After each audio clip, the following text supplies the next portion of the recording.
আজকের আমি প্রতিবেদনের শিরোনামটা দিয়েছি খুশির ঈদ পালন করার জন্য প্রস্তুতি নিতে পারেন আওয়ামী লীগের কর্মী সমর্থকরা। এই প্রতিবেদনের শেষে আমি এমন একজনের কথা বলবো, তিনি আমাদের বাংলার রাজনীতিবিদ, গড়পড়তা রাজনীতিবিদদের থেকে একটু আলাদা। সেই জন্যই প্রতিবেদনের শেষে 2-4 লাইন তার সম্পর্কে বলতেই হবে। এবার আসুন, কেন খুশির ঈদ পালন করার কথা আমি বলছি। খুশির ঈদ ঠিক কবে তার তারিখ আমার জানা নেই, কিন্তু বাংলাদেশে যে ঘটনাগুলো ঘটছে আমার মনে হয় বাংলাদেশে বড় কিছু ঘটা এখন সময়ের অপেক্ষা। যেমন বিপ্লবের পর প্রতি বিপ্লব হয়, বাংলাদেশেও সেই রকমই কিছু একটা হবে। কারণ 5ই আগস্টের গণ অভ্যুত্থানের পর বাংলাদেশের বহু মানুষ ভেবেছিলেন যে এবার ডক্টর ইউনূস ক্ষমতায় এসেছেন, তিনি হলেন সর্বরোহর বিশল্যকরণী, নোবেল লরিয়েট, বাংলাদেশকে স্বর্ণযুগে তিনি নিয়ে যাবেন। 5 মাস পেরিয়ে গেছে, 6 মাস হতে চলল।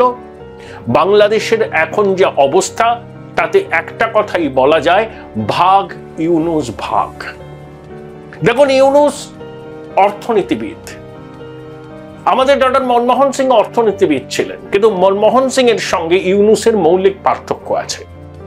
ডক্টর মনমোহন সিং অত্যন্ত কষ্ট করে ছেলেবেলায় পড়াশোনা করেছেন, বাড়িতে আলোর ব্যবস্থা ছিল না, ল্যাম্পপোস্টের আলোয় পড়াশোনা করায় তার একটা চোখ নষ্ট হয়েছিল। তিনি অ্যাডাম স্মিথ স্কলারশিপ পেয়েছিলেন, অক্সফোর্ড কেমব্রিজ 2 জায়গাতেই পড়াশোনা করেছেন, কৃতবিদ্য মানুষ।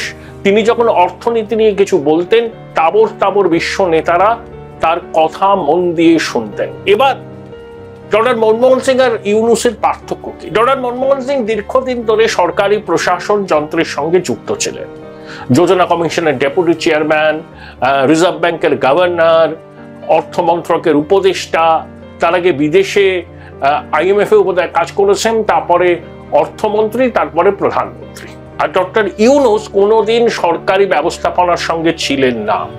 সরকারি ব্যবস্থাপনা, বিশেষ করে কল্যাণব্রতী রাষ্ট্র ভাবনায় অর্থমন্ত্রকের দায়িত্ব কি হয় সেটা ডক্টর মনমোহন সিং 1000 গুণে বেশি জানেন ইউনূসের থেকে। কারণ ইউনূস অর্থনীতিবিদ হতে পারেন, কিন্তু সরকারি ব্যবস্থাপনায় তো তিনি কোনোদিন ছিলেন না। তিনি গ্রামীণ ব্যাংক, গ্রামীণ টেলিফোন করেছেন, ক্ষুদ্র ঋণের ব্যবসা ফেঁদে প্রচুর টাকা রোজগার করেছেন, সেই টাকা বিদেশে নিয়ে গেছেন, তার বিরুদ্ধে দুর্নীতির অভিযোগ উঠেছে।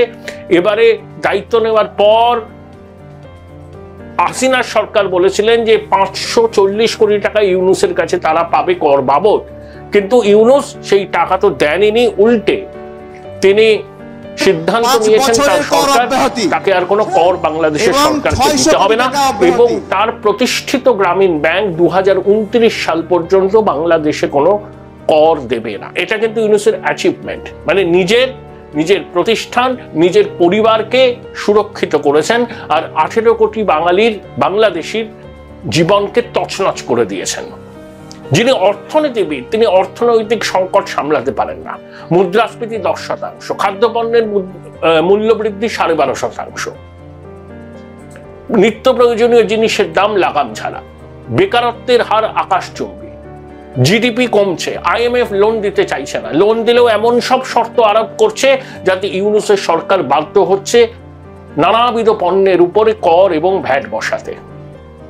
ডক্টর মনমোহন সিং প্রথম যখন দায়িত্ব নিলেন অর্থমন্ত্রী হিসাবে, তখন ভারতবর্ষের মাত্র 2 সপ্তাহের বিদেশি মুদ্রার ভান্ডার ছিল, যা থেকে তারা আমদানি করতে পারত। চন্দ্রশেখরের সময় আমাদের দেশের সোনা ব্যাংক অফ ইংল্যান্ডে বন্ধক রাখতে হয়েছিল। তখন ভিক্টর হুগোকে উদ্ধৃত করে ডক্টর সিং বলেছিলেন, there is no force in the world which can stop an idea whose time has come. তারপর ভারতবর্ষের যে অগ্রগতি, যে প্রগতি হয়েছে, 33 বছর বাদে একথা স্বীকার করতে কারোর কোনটা হওয়া উচিত নয়। ডক্টর মনমোহন সিং এবং নরসিংহ রাওয়ের জুটি ভারতে যে আর্থিক সংস্কার করেছিলেন, সেই আর্থিক সংস্কারের সুফল এখন 140 কোটি ভারতবাসী ভোগ করছেন। কিন্তু ডক্টর ইউনূস যে অবস্থায় বাংলাদেশকে পেয়েছিলেন, আর ডক্টর মনমোহন সিং যে অবস্থায় ভারতকে পেয়েছিলেন 91 সালে, ডক্টর সিং এর চ্যালেঞ্জ অনেক কঠিন ছিল।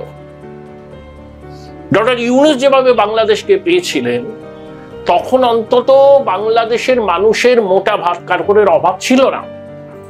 আপনি বলতে পারেন করাপশন ছিল, আপনি বলতে পারেন হাই হ্যান্ডেডনেস ছিল, আপনি বলতে পারেন গণতান্ত্রিক অধিকার ছিল না, আমি এগুলো মেনে নিলাম। কিন্তু বাংলাদেশের মানুষকে জিজ্ঞাসা করলে একটা জিনিস তারা বলছেন, আর যাই হোক না কেন আমাদের মোটা ভাত কাপড়ের অভাব ছিল না। 1 কোটি বাংলাদেশের মানুষকে শেখ হাসিনা সরকার বিনামূল্যে নিত্য প্রয়োজনীয় জিনিস সরবরাহ করত। ইউনূস সরকার বলছে অত কার্ড রাখা সম্ভব নয়, সবাইকে নিখরচায় সরকারি পরিষেবা পৌঁছানো সম্ভব নয়। তাহলে অর্থনীতিবিদ হিসাবে তিনি নিদারুণ ব্যর্থ। তিনি শুধু গ্রামীণ ব্যাংক, তার পরিবার, তার মাইক্রো ফিন্যান্সের ব্যবসা যাতে ফুলে ফেঁপে ওঠে সেটা নিশ্চিত করার উদ্যোগ তিনি বহুদিন ধরে নিয়েছিলেন, এবং সেক্ষেত্রে তিনি 16 আনার উপর 18 আনা সফল। তিনি বাংলাদেশকে চেনেন না, কখনো এর আগে সরকারি ব্যবস্থার সঙ্গে নিজেকে যুক্ত করেননি। এখন মেঘনা চাইতে জল, এরকম একটা সুযোগ তার হাতে এসছে। শেখ হাসিনার বিরুদ্ধে তিনি প্রতিশোধ নিতে চেয়েছিলেন, সেই প্রতিশোধ নেবার জন্য বিদেশের মাটিতে বসে যে যে চক্রান্ত করার দরকার সে চক্রান্ত তিনি করেছেন। আমেরিকার ডিপ স্টেটকে কাজে লাগিয়েছেন, শেখ হাসিনার বিরুদ্ধে সাধারণ মানুষের ক্ষোভ বিক্ষোভকে তিনি উস্কে দিয়েছেন, অর্থ সহায়তা করেছেন এই ছাত্রদের। বিনিময়ে ছাত্ররা তাকে গুরুদক্ষিণা দিয়ে বাংলাদেশের ওই মুখ্য উপদেষ্টার পদে নিয়োগ করেছেন। কিন্তু ইউনূস আর থাকতে পারবেন না, তিনি ডাভোসে গেছেন, খুব ভালো কথা। চীনের সঙ্গে ঘনিষ্ঠতা বাড়াচ্ছেন, চীন বলছে তিস্তা মহাপ্রকল্পে আমরা বিনিয়োগ করব। কিন্তু চীনের ফাঁদে যারা পড়েছে তারা জানেন যে অর্থনীতি দেউলিয়া হয়ে যায়। শ্রীলঙ্কা, পাকিস্তান, মালদ্বীপ সবার কিন্তু একই অবস্থা। সেই জন্য যে মালদ্বীপের প্রেসিডেন্ট মুইজ্জু ভারত বিরোধী স্লোগান তুলে ক্ষমতায় এসেছিলেন, তিনি বুঝতে পেরেছেন যে ভারতের বিরুদ্ধে জিগির তুললে একটা নির্বাচনে হয়তো খানিক সাফল্য পাওয়া যায়, কিন্তু দেশ চালনা করতে গেলে ভারতকে হোস্টাইল করে লাভ নেই। তিনি আমাদের দেশে এসেছিলেন, তার বিদেশমন্ত্রী এসছেন, ভারত বলেছে আমরা লোন নয় আমরা ইনভেস্টমেন্ট করব আর ডেটকে ইকুইটিতে কনভার্ট করব। শ্রীলঙ্কার ক্ষেত্রেও তাই, সবার ক্ষেত্রে তাই। কিন্তু চীন সেটা করে না। চায়না পাকিস্তান ইকোনমিক করিডোরের ফলে পাকিস্তানের অবস্থা কি হয়েছে, বাল্টিস্তানের অবস্থা কি হয়েছে? কেন বালুচরা বিদ্রোহ করছেন? কারণ সেখানকার প্রাকৃতিক সম্পদ নিঃশেষিত হয়ে যাচ্ছে, চীন এক্সপ্লয়েট করছে। কিন্তু ডক্টর ইউনূসের সামনে চীনের পায়ে পড়া ছাড়া বোধহয় আর কোনো উপায় নেই, কারণ তিনি ভারত বিরোধী মনোভাবকে যেভাবে তুঙ্গে তুলে ধরেছেন, চক্ষু লজ্জার খাতিরে ভারতের কাছে সাহায্য চাওয়ার মুখ তার নেই। যদিও ভারত সরকার বলছে যে বাংলাদেশের সাধারণ মানুষের অসুবিধা হয় এমন কোনো পদক্ষেপ তারা নেবে না, তারা নেবে না। আমরা চুক্তি অনুযায়ী চাল পাঠাচ্ছি, অন্যান্য জিনিস পাঠাচ্ছি, আরো পাঠাবো, কোনো অসুবিধা নেই। বাংলাদেশের সাধারণ মানুষ ভারতের শত্রু নয়, আমরা মনেও করি না। বাংলাদেশে 30% মানুষ আছেন যারা মুক্তিযুদ্ধ বিরোধী, যারা বাংলাদেশের স্বাধীনতাকে মন থেকে মানে না, যারা বাংলাদেশের স্বতন্ত্র অস্তিত্ব স্বীকার করে না, তারা ভারত বিরোধী, তারা রাজাকার, আল বাদার, আল শামস, তারা জামাত, তারা ভারত বিরোধী। কিন্তু বাংলাদেশের এখনো সংখ্যাগরিষ্ঠ মানুষ ভারতের সঙ্গে বৈরিতার সম্পর্ক চায় না।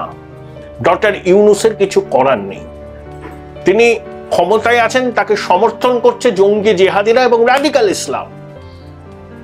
ইউনূস একাধিক সাক্ষাৎকারে বলেছেন যে তিনি ব্যর্থ হয়েছেন, তিনি লোভে পড়ে দায়িত্ব নিয়েছিলেন। এখন লোভে পাপ, পাপে মৃত্যু বলে কথা আছে না, ব্যাপারটা তাই হয়েছে। আমি ওনার মৃত্যু কামনা করছি না, কেউ আমায় ভুল বুঝবেন না। আমি এই প্রবাদটা বললাম, ইউনূস পালাতে বাধ্য হবেন। পালাতে মানে সব ছেড়ে ছুড়ে দিয়ে পদত্যাগ করে তিনি যে জায়গায় ছিলেন সেই জায়গাতেই ফিরে যাবেন, নান্য পন্থা, এছাড়া কোনো উপায় নেই। বাংলাদেশে ডুমসডে চলে এসছে। প্রশ্ন হচ্ছে, why does not the last trumpet sound? কেন লাস্ট ট্রাম্পেট এখনো বাজছে না? Who holds the reins of the final catastrophe? আমি বলছি ডক্টর ইউনূস ফাইনাল ক্যাটাস্ট্রোফের বাঁশিটা বাজিয়ে দিয়েছেন।